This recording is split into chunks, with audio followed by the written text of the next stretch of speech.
बिस्मिल्लाहिर्रहमानिर्रहीम। अस्सलाम वालेकुम डियर स्टूडेंट्स, कैसे हैं आप सब। उम्मीद करता हूं कि आप तब सब खैर वाफियत से होंगे, ठीक ठाक होंगे। प्यारे बच्चों, हमने एक टॉपिक स्टार्ट किया हुआ है रेक्टिफिकेशन ऑफ एरर्स। उसके हमने 13 क्वेश्चंस कर लिए हैं। आज के इस लेक्चर में हम क्वेश्चन नंबर 14 करने लगे हैं।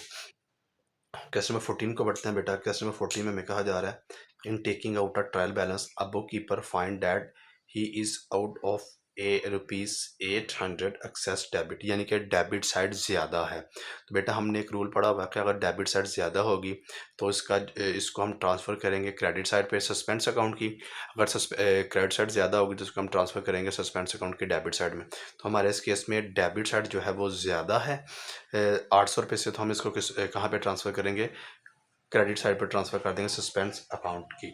देखिए बेटा नेक्स्ट हमें क्या कहा जा रहा है, कहता है being desirous of closing his books, he places the difference to a newly opened suspense account। के वो जो डिफरेंस आएगा यहाँ जो आया है ट्रायल बैलेंस में, उसने ट्रांसफ़र कहाँ पे किया है, सस्पेंस अकाउंट के अंदर।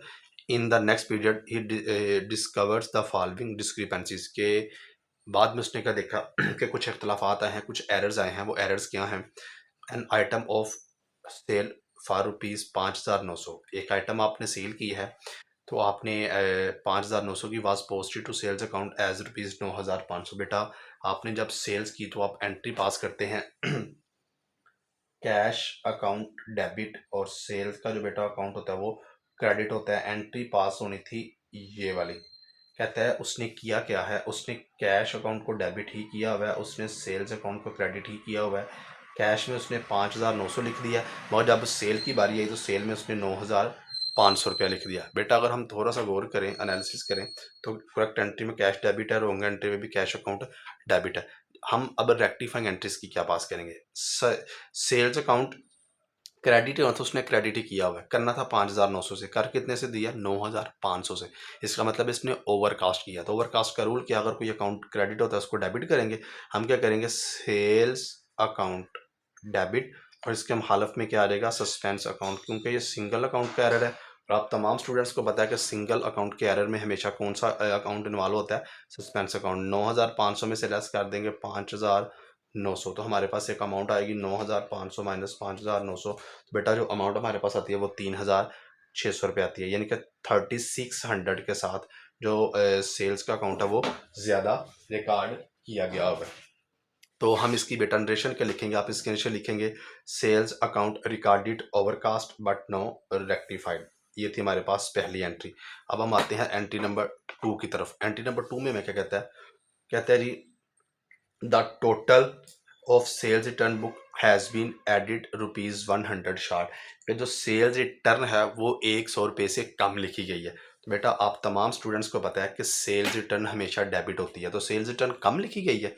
हम क्या करेंगे, सेल्स रिटर्न को डेबिट कर देंगे, और इसके मुखालफ में क्या रहेगा, सस्पेंस का अकाउंट, क्योंकि उसने सिंगल अकाउंट की बात की है तो सस्पेंस अकाउंट 100 से डेबिट और 100 से ही क्रेडिट। तो बेटा इसकी आप नरेशन लिखेंगे, sales account recorded under card cast, या आप ये भी कह सकते हैं sales account recorded short but no rectified. Sales का जो अकाउंट है वो कम लिखा गया था, अब हमने क्या कर दिया, उसको रेक्टिफाई कर दिया है। Entry number 3। एंट्री नंबर 3 में मैं कहते हैं जी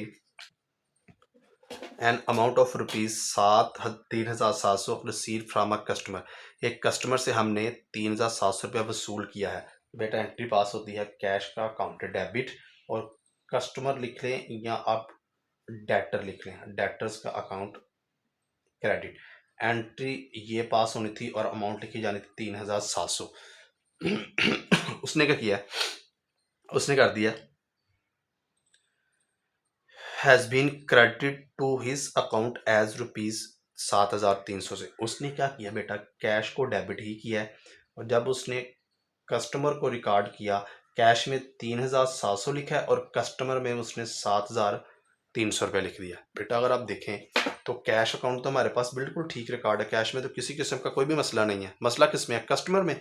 कस्टमर को 3,700 से करना था क्रेडिट, उसने किया 7,300 से, यानी कि ओवरकास्ट किया है। तो ओवरकास्ट का रूल क्या, अगर कोई क्रेडिट हो तो उसको क्या कर देते हैं, डेबिट। तो बेटा हमारे पास जो कस्टमर का अकाउंट है उसको हम कर देंगे डेबिट, और इसके मुखालफ में क्या आ जाएगा, सस्पेंस का अकाउंट, क्योंकि ऑलमोस्ट ओवरकास्ट अंडरकास्ट में सस्पेंस का अकाउंट लाजमी इन्वॉल्व होता है। 7,300 में से लेस कर देंगे 3,700। देखें जी, 7,300 इसमें से लेस कर देंगे 3,700, तो हमारे पास अमाउंट आ जाएगी 3,600 के। इतने से उसने कस्टमर का जो अकाउंट है वो ज़्यादा रिकॉर्ड कर दिया था। तो बेटा इसकी हम रेशन के लिखेंगे, customer account recorded overcast but no rectified. ये थी ट्रांजैक्शन नंबर 3। ट्रांजैक्शन नंबर 4 पे आ जाए जी। कहता है ₹1,50,000 paid for purchase of building. आपने बिल्डिंग परचेज की है, तो आपने एंट्री पास करनी थी बिल्डिंग का जो अकाउंट है उसको डेबिट, और कैश का जो अकाउंट है उसको क्रेडिट 1,50,000 रुपये के साथ। देखें जी, एंट्री बेटा ये बनती है। कहता है have been charge to the ordinary purchases. उसने क्या किया है, उसने चार्ज किसको कर दिया है, आर्डनी परचेजेस को चार्ज कर दिया। यानी कि उसने क्या किया है, उसने आर्डिनरी परचेजेस का जो अकाउंट है उसको डेबिट किया है और कैश को क्रेडिट किया है 1,50,000 रुपये के साथ। देखिए बेटा, कैश तो करेक्ट एंट्री में भी ठीक है, कैश तो रॉन्ग एंट्री में भी ठीक है। डेबिट होना चाहिए था बिल्डिंग को, उसने नहीं किया, तो हम बिल्डिंग को बेटा क्या कर देंगे, हम बिल्डिंग को डेबिट कर देंगे। कितने के साथ, 1,50,000 रुपये के साथ। उसने आर्डनी परचेजेस को गलत डेबिट किया है, हम सही करने के लिए क्या कर देंगे, आर्डनी परचेजेस का जो अकाउंट है उसको हम क्रेडिट कर देंगे 1,50,000 रुपये के साथ। तो बेटा इसकी जो नरेशन आएगी, इसकी नरेशन आप लिखेंगे आर्डनी परचेजेस रॉन्गली डेबिटेड या wrongly recorded but no rectified. देखें जी, नेक्स्ट वो कह रहा है एंट्री नंबर 5 में कह रहा है a sum of ₹9,500 return off from building account as depreciation. कहता है डेप्रिसिएशन आई है बिल्डिंग के ऊपर, तो बेटा एंड डेप्रिसिएशन की एंट्रियाँ पास करते हैं, डेप्रिसिएशन का अकाउंट डेबिट और बिल्डिंग का जो अकाउंट है वो क्रेडिट। अमाउंट है 9,500, एंट्री ये पास होती है जो करेक्ट एंट्री है। कहता क्या है, कहते हैं जी has not been posted to depreciation account, यानी कि उसने बिल्डिंग में तो रिकॉर्ड किया हुआ, डेप्रिसिएशन में रिकॉर्ड नहीं किया। तो हम क्या कर देंगे, हम डेप्रिसिएशन के अंदर इसको रिकॉर्ड कर देंगे, सिंपल है। नंबर 5, डेप्रिसिएशन डेबिट थी, उसको नहीं किया रिकॉर्ड, डेप्रिसिएशन डेबिट हो जाएगी। और इसके मुखालफ में क्या आ जाएगा, सस्पेंस का अकाउंट। तो अमाउंट आ जाएगी 9,500 डेबिट में और 9,500 ही क्रेडिट में। बेटा इसकी जब आप नरेशन लिखेंगे तो इसकी नरेशन आप लिखेंगे depreciation account is not recorded but no rectified। Number 6 last transaction है इस क्वेश्चन की बेटा। नंबर 6 कहता है an amount received from a debtor of ₹9,700 has been debited to his account as ₹7,900। देखें जी, ये एंट्री बेटा समझने वाली है। एंट्री नंबर 6 में कह रहा है कि आपने डेटर से अमाउंट वसूल की, आपने एंट्री पास करनी थी कैश का अकाउंट डेबिट और डेटर्स का अकाउंट बेटा आपने कर देना था क्रेडिट। अमाउंट आपने लिखनी थी 9,700। ये एंट्री करेक्ट पास होती है। कहते हैं has been debited to his account. उसने क्या किया, क्रेडिट डेटर्स को क्रेडिट करने की बजाय उसने डेटर को ही क्या कर दिया है, डेबिट कर दिया। डेटर्स का अकाउंट डेबिट, और किया भी कितने से है, 7,900 से। उसने खुद कंडीशन लगाई है कि इसमें जस्ट डेटर के अकाउंट की बात हो रही है, कैश की बात में उसने बात नहीं की। तो इसका मतलब है ये अंडरस्टूड है कि कैश का अकाउंट बिल्कुल ठीक रिकॉर्ड है, कैश में मसला नहीं है। हम इसकी बेटा रेक्टिफाई एंट्री कैसे पास करेंगे, नंबर 6 की रेक्टिफाई एंट्री पास करेंगे। डेटर्स को क्या होना चाहिए था, क्रेडिट, उसने क्या किया हुआ, डेबिट। होना क्या चाहिए था, क्रेडिट। हम इसको क्रेडिट ही करेंगे। डेटर्स का जो अकाउंट है बेटा वो क्रेडिट हो जाएगा। अब इसके मुखालफ में कोई अकाउंट नहीं आता, तो इसके मुखालफ में क्या आ जाएगा, सस्पेंस का अकाउंट। अब इसकी अमाउंट कैसे लिखेंगे बेटा, देखें डेटर को 9,700 से क्रेडिट करना था, उसने नहीं किया, हमने कर दिया। इसके अंदर प्लस करेंगे 7,900 रुपया, ये वाला जो उसने गलत डेबिट किया है इसको हम सही करने के लिए क्रेडिट कर रहे हैं। तो बेटा देखें, अगर हम 7,900 से डेटा को क्रेडिट कर देंगे तो 7,900 डेटा क्रेडिट है, यहाँ पे डेबिट है, ये डेबिट और क्रेडिट आपस में खत्म हो जाएंगे, हमारे पास फिर ओरिजिनल अमाउंट आ जाएगी 9,700, जिससे हमने इसको करना था क्रेडिट। तो हम इसको जमा कर लेते हैं, आपस में प्लस करते हैं। 9,700 इसमें प्लस करेंगे 7,900, हमारे पास आ जाएगा 17,600 रुपये सस्पेंस डेबिट और 17,600 से ही डेटर्स क्रेडिट। बेटा ये था हमारे पास क्वेश्चन नंबर 14 की रेक्टिफाइंग एंट्री। उसने में बोला हुआ है कि आपने आगे करना क्या है। उसने ये बोला give the rectifying entries and prepare suspense account. Rectifying entry हमने बना ली, अब सस्पेंस अकाउंट बनाएंगे। State also the ultimate effect of these correcting entries on the profit of the business, के ये जो आपने एंट्रीज करेक्ट की हैं इनका बिजनेस के प्रॉफिट के ऊपर अल्टीमेट इफेक्ट क्या आएगा। चलें जी, हम क्या करते हैं, सबसे पहले हम सस्पेंस का अकाउंट बनाते हैं। चलिए जी, हम सस्पेंस के अकाउंट की तरफ बेटा आ जाते हैं। सस्पेंस का अकाउंट हमने किसकी तरफ से देख के बनाना होता है, रेक्टिफाइंग एंट्रीज की तरफ से देख के बनाना होता है। देखिए जी, सस्पेंस अकाउंट हमने इसका फॉर्मेट बनाया हुआ है, ये हमारे पास सस्पेंस का अकाउंट है जी। देखें, सबसे पहले बेटा हम क्या करेंगे, हम रेक्टिफाइंग एंट्रीज को देखेंगे। रेक्टिफाइंग एंट्रीज की मदद से हमने क्या बनाना है, सस्पेंस का अकाउंट। पहली एंट्री में हमारे पास सस्पेंस का अकाउंट है, डेबिट क्रेडिट है, किस वजह से, सेल की वजह से। मगर इससे पहले भी एक हमने काम करना है। वो काम क्या है, उसने क्वेश्चन में बेटा हमें बोला था कि ये 800 रुपये से डेबिट साइड जो है वो ज़्यादा है। सबसे पहले हम इसको हल करते हैं कि जो डेबिट साइड ज़्यादा है इसको हम किस साइड पर ट्रांसफ़र करते हैं, क्रेडिट साइड पर। हम यहाँ पर लिखेंगे जी बैलेंस बीटी, और अमाउंट बेटा हम लिख देंगे 800 रुपये। नेक्स्ट, पहली एंट्री में सस्पेंस का अकाउंट जो है वो क्या है हमारे पास, क्रेडिट, किस वजह से, सेल्स की वजह से। हमने लिख दिया 3600 से। दूसरी एंट्री में सस्पेंस का अकाउंट क्रेडिट है, किस वजह से, सेल्स रिटर्न की वजह से। हमने लिख दिया जी क्रेडिट साइड पे सेल्स रिटर्न की वजह से सस्पेंस का अकाउंट क्रेडिट है, कितने से, 100 रुपये थे। तीसरी एंट्री में सस्पेंस का अकाउंट बेटा क्रेडिट है, किस वजह से, कस्टमर की वजह से। हमने लिख दिया जी कस्टमर की वजह से हमारे पास सस्पेंस का जो अकाउंट है वो 3600 से क्या है, क्रेडिट है। बेटा चौथी एंट्री में सस्पेंस का अकाउंट नहीं, हम नहीं लिखेंगे। पांचवी एंट्री में सस्पेंस का अकाउंट क्या है, क्रेडिट है। वजह क्या है, डेप्रिसिएशन की वजह से। हमने लिख दिया जी डेप्रिसिएशन की वजह से 9500 से हमारा जो सस्पेंस है वो क्रेडिट है। सिक्स वाली एंट्री में सस्पेंस का अकाउंट डेबिट है। वजह क्या है, वजह है डेटर्स। डेटर्स की वजह से सस्पेंस का जो अकाउंट है वो 17600 रुपये से डेबिट है। अब बेटा हम करते क्या है, हम टोटल करके देख लेते हैं कि क्या हमारे पास इसका टोटल इक्वल आ रहा है, या हमारे पास क्या इस कोई इन दोनों साइड में से कोई साइड इंक्रीज या डिक्रीज आ रही है कि नहीं आ रही। देखें जी, ये तो सीधा सीधा 17600 आ रहा है। हम सबसे पहले टोटल करते हैं क्रेडिट साइड का, 800, इसमें प्लस करेंगे 300, 3600, फिर 100, फिर 3600, फिर 9500। बेटा ये भी देखें, ये भी 17600 हमारे पास आ गया, और ये जो डेबिट साइड है ये भी हमारे पास 17600 आ गया। इसका मतलब है यहाँ पे हमारे पास डिफरेंस नहीं आता। अब हम आते हैं जी इस चीज़ की तरफ। उसने हमें क्या क्वेश्चन में बोला था कि आपने अल्टीमेट इफेक्ट बताना है। किस चीज़ का इफेक्ट बताना है, कि जो आपने रेक्टिफाइंग एंट्रीज पास की हैं उसका अल्टीमेट इफेक्ट क्या आता है प्रॉफिट के ऊपर। देखिए हम इसको ज़रा फोल्ड कर लेते हैं क्योंकि हमारे पास रेक्टिफाइंग एंट्री हमें चाहिए।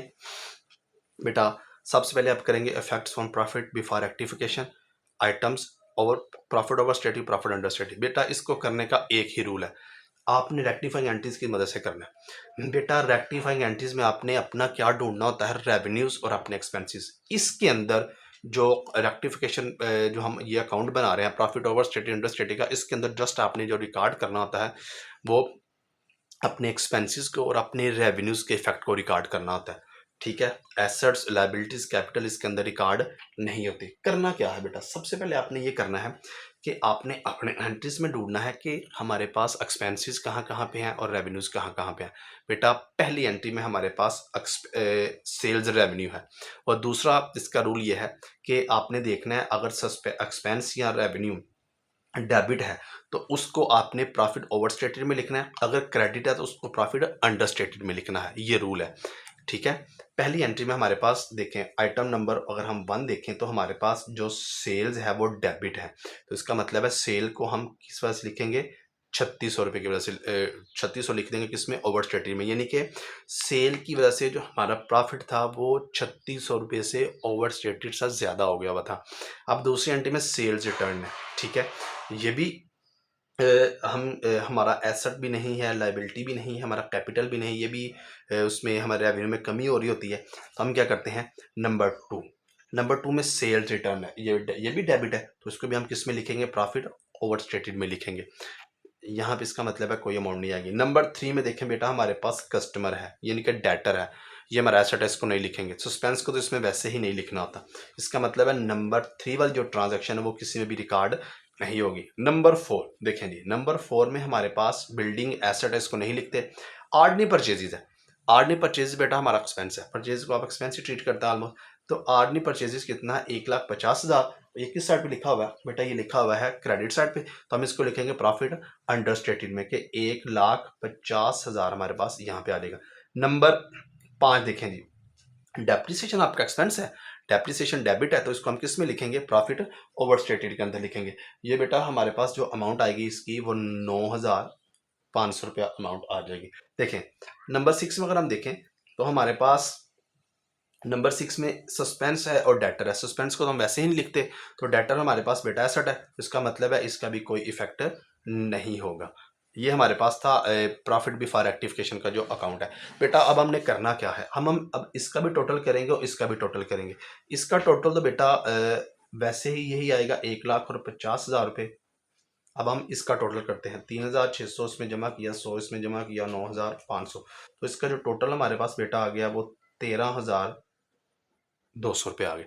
अब हमने करना क्या है, अब हमने करना बेटा ये है कि जो हमारे पास प्रॉफिट अंडर स्टेटेड है ना, प्रॉफिट अंडर स्टेटेड में से हमने लेस करना है प्रॉफिट ओवर स्टेटेड। हम यहाँ पे लिखते हैं जी प्रॉफिट अंडर स्टेटेड, ये हमारे पास है 1,50,000। इसमें से बेटा हम लेस करेंगे प्रॉफिट ओवर स्टेटेड, कितना आया है 13,200। देखें जी 1,50,000 में से बेटा हम लेस कर देंगे 13,200, तो हमारे पास आ जाएगा 1,36,800। अब इस आंसर को हम क्या बोलेंगे, क्या हम बोलेंगे कि रेक्टिफिकेशन से पहले जो हमारा प्रॉफिट था वो अंडर स्टेटेड था, कितनी अमाउंट के साथ, प्रॉफिट अंडर स्टेटेड कि रेक्टिफिकेशन से पहले हमारा जो प्रॉफिट था वो 1,36,800 रुपये के साथ अंडर स्टेटेड था। अब हमने इसको करेक्ट कर लिया है। उम्मीद करता हूँ कि आप तमाम स्टूडेंट्स को क्वेश्चन नंबर 14 की, इसमें जो हमने जनरल एंट्रीज रेक्टिफाई एंट्रीज की हैं, इसमें जो हमने सस्पेंस का अकाउंट बनाया है, इसमें जो हमने प्रॉफिट बिफोर रेक्टिफिकेशन जो किया है, इस तमाम प्रोसीजर की, इन तमाम चीज़ों की समझ आ गई होगी। अगर किसी स्टूडेंट को समझ नहीं आई बेटा वो कमेंट सेक्शन में पूछ सकता है, या डायरेक्ट मुझे मेरे नंबर पे कॉल करके मुझसे इसके बारे में पूछ सकता है। तो इंशाल्लाह उसको बताया जाएगा, उसको समझाया भी जाएगा। तो आप तमाम स्टूडेंट्स का बहुत शुक्रिया जो आप वीडियोस को देखते हैं, लेक्चर्स को सुनते हैं, और अपना बहुत सा ख्याल रखिएगा, दुआओं में याद रखिएगा। नई एक वीडियो के साथ इंशाल्लाह मिलेंगे। अल्लाह हाफिज़।